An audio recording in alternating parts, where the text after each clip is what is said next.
Well, it is great to be here with my friends in Queens. I apologize for the delay. I had double duty. We had to run to Staten Island to tell our friends about the perils of Proposition 1, aka the so-called whites Equal Rights Amendment. And then, of course, I had what I will call a good tragedy. I got stuck in traffic because my Metropolitans are going to the National League Championship Series. You gotta believe, baby. So yes, for those that don't know, I am Joe Pinion, the crazy guy who quit Newsmax to run against Chuck Schumer, now back on the cable news circuit, trying to fight for common sense and common cause. But I'm here specifically today to remind us that we have to ensure we get our candidates up and down the ballot into office. You've got Yatin Chu here. She can win this race. You have so many tremendous candidates on the ballot here in this borough.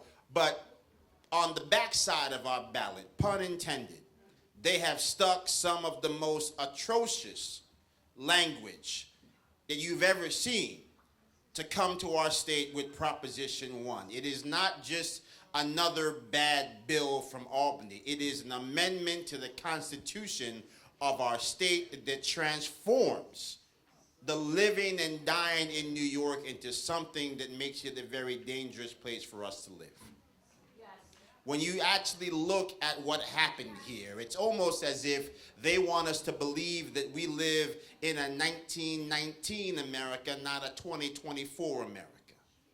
They're granting all of these extra protections for have us be a equal society. But last I checked, black people had equal rights in New York State. Last I checked, women had equal rights here in New York State. Last I checked, we have the unfortunate distinction of being a state where you can have an abortion up until the day a child is born, and that existed prior to Roe v. Wade becoming the law of the land, and it still is the case in New York after the overturning of Roe v. Wade. And so all the things they tell you are the reasons for passing legislation are not actually the worst parts of it, because they add these things as in you cannot discriminate against anyone for any age. You cannot discriminate against anyone for any gender. And so all of a sudden, these things, which by the way were already codified into law, take on new meaning.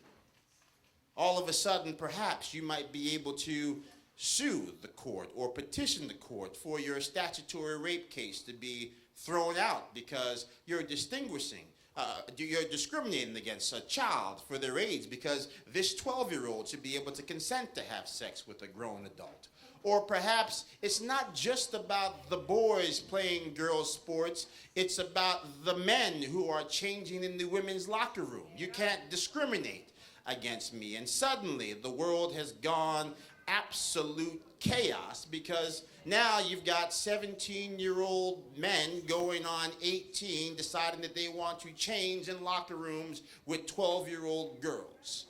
That is what can happen. Maybe it's not what they intended to happen, but it's what will happen as a result of these laws. And so I think that it would behoove us to make sure that we knock on doors for our local candidates, to make sure that we get on Force 47 to support President Trump to send him back to the White House. But while we're doing the calling and the knocking, we have to remind people that the greatest manifestation of the decay, of the destruction in Albany is on the back of our ballot this year. Kathy Hochul right now, according to the polls, if polls should be believed, is the least popular governor in the entire United States of America. Right now, if polls are to be believed, President Trump, after having dodged one assassin's bullet and then had the good fortune of having the next assassin caught in the bushes, is on the verge of eclipsing 42% of the vote in this state and climbing the first time since a man named Ronald Reagan was able to achieve something like that. And those same polls also tell us that if the election were held today, Proposition 1 would pass with close to 70% of the vote. So how can these things How can these things be? How can we be in a state that recognizes that Kathy Hochul is not just a bad governor, but a destructive governor, and at the same time not realize that the most destructive work she has done is coming to a ballot near you on November 5th? And the answer is we haven't gotten the job done. I've been traveling this state trying to support candidates up and down the ballot, warning about this, but at the end of the day, we have to be the party of personal accountability, personal responsibility, and we must assume responsibility for the fact we have not gotten the word out. And so now we've got about 27 days and counting here to sound the alarm, like Paul Revere, to let people know that insanity is on your ballot, that your freedoms are being stripped away on the back of your ballot, that there is a plot to allow child protective services to show up at your door to rip your child out of your home if you refuse to allow them to be chemically castrated, all in the name of progress. That they want to be able to teach your children about the mechanics of sex before they know how to spell the word. And if you opt out, then your children won't be in the actual health course. And if they're not in the health course, they can't get a degree. And if you prevent your child from getting a degree, of course, that is child abuse. This means your child can be taken away from you. And more importantly, your child is not going to be able to be the best version of themselves. And so people keep telling us this is the most important election of our lifetimes, and it is true. But we should ask ourselves the question, why is that the case? And for me, the answer is clear. That everything that we hold dear is up for grabs. That our American inheritance is on the line. Amen. What is the promise that we make to the next generation, year after year, election after election? The promise is that we will leave you an America better than we found it. That everyone coming behind us will be slightly better off than we were. That is the American dream. That is the American promise. And for the first time since 1776, that promise is starting to ring a little hollow. Ring a little hollow because they decided that they were going to print $6 trillion of our money like a bunch of drunken sailors, and then decide that the people who did the printing of the money weren't the problem, but Donald J. Trump was. Ringing false because we have a country that was founded to escape tyranny of a king that is now allowing the tyranny of one-party rule to destroy the guardrails of our society.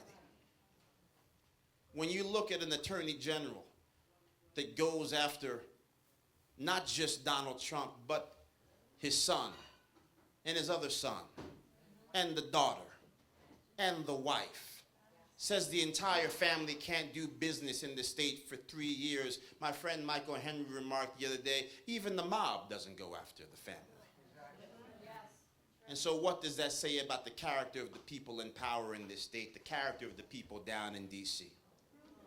When J.D. Vance goes and wipes the floor with the so-called governor of Minnesota, Tim Walz, or as I call him, governor from Paw Patrol. And less than 24 hours later, we find ourselves looking at old crap repackaged as new crap, as Jack Smith, a lawyer who apparently just doesn't seem to care about the law, has decided that he wants to help the Democrats put that debate behind them. So they file new documents against President Trump, a new idea of the crimes they believe he's committed, because of course they can't beat him at the ballot box. They want to beat him in the court of law. Don't vote for that man. He's a criminal. I'm old enough to remember when 51 members of the former U.S. intelligence services of this nation signed a letter attesting that the laptop belonging to Hunter Biden was Russian disinformation, when we knew that 11 months prior that the FBI had authenticated the laptop and its contents. For where I come from, we call that treason, or if it's not treason, treason adjacent. But yet they persist. I am old enough to remember when President Trump found himself dodging a bullet shot from a slanted roof in Butler, Pennsylvania, while the people that were supposed to protect him were in the building below doing God knows what. When the FBI director went before Congress and had the unmitigated gall to suggest that perhaps President Trump wasn't shot, it was just some shrapnel that may have wounded him. The same FBI director who didn't pick up the phone to call any of the major news outlets to let them know that the 51 people masquerading as patriots should have known that the laptop was real, and he had a responsibility to say so, but he said nothing. So these are the issues that we're facing. These are the things that are on the ballot. It's not just Proposition 1. It's also the tyranny. It is also the destruction brought to us by the people that look at something as destructive as Proposition 1 and call it a good deal. We are sitting here right now as rockets are being fired into Israel by Iran because Joe Biden and Kamala Harris decided it might be a good idea to give $6 billion to the world leader in state-sponsored terrorism and remove all the sanctions. And then they were surprised when October 7th happened. They were surprised that after they handed over $85 billion of American military capacity to the Taliban, gave all of Afghanistan to this terrorist organization in an effort that lost 13 American patriots their lives, as we had Kamala Harris bragging about being the last person in the room, that now the entire region is on fire, that Yemen is burning, that Gaza is burning, that we have the first war of expansion in Europe since World War II, and now between their actions that they bragged about, we are closer to World War III than ever before. And so yes, I want to focus on Proposition 1 because it is destructive, but I want to focus on making sure that we do everything humanly possible to beat these Democrats, because what they are doing is just simply evil. Evil has been unleashed on this country in our name, in all of our names. We had 2 million gotaways enter our country and evade capture. We had 8 million encounters on the southern border, where we know that 60 to 70% of all the women and children that come to this country illegally are sexually assaulted, which means that when the numbers go up, that is not us recounting a new Ellis Island. That is us being unindicted co-conspirators in countless sexual assaults brought to us by people who have done this in our name.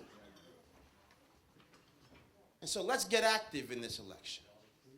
Let us finish this process strong. Let us go and make the phone calls to let people know that Proposition 1 is on the back of your ballot for a reason, because they want to hide it from people who clearly do not want anything that resembles that in their life. Let us remind people that all of these things did not happen by accident. That yes, President Trump might talk about they're eating the dogs and they're eating the cats, but the reality is that most of the Haitians that came here came as a direct result of the fact that the president of Haiti got hit with 12 bullets, 2 to the head and 10 to the body, while Kamala Harris was cackling down at 1600 Pennsylvania Avenue.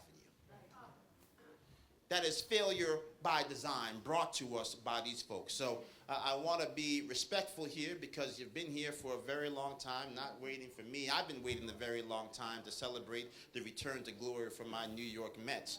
But in the morning, let's get to work. In the morning, let's make the phone calls. In the morning, let's remind people that we are not going to go back. Democrats say they're not going back. We're not going to go back to a nation where the road to the White House is marked by the muzzles of rifles lying in wait to take out those who believe in freedom, to take out those who believe that the First Amendment is not negotiable, that the Second Amendment cannot be erased simply by putting up a laminated gun-free zone sign, that our Fourth Amendment rights are not suspended because you just don't happen to believe in the things that we believe in, that we will be a nation that remembers that we are called together for such a time as this. As Chronicles tells us, if my people who are called by my name so humble themselves and pray and seek my face and turn from their wicked ways, then I shall hear their cries from heaven, forgive their sins, and heal our land. If we're going to heal the state of New York, we're going to start by defeating Prop 1. If we're going to save America, we're going to put Donald J. Trump back in the White House, and then we're going to start holding people accountable. Retribution and accountability are not the same thing. It's called justice, and we're going to visit justice upon these people in the harshest ways humanly possible. God bless you all, and thank you so much. Joe Pinion, everybody. We always save the best for last, right?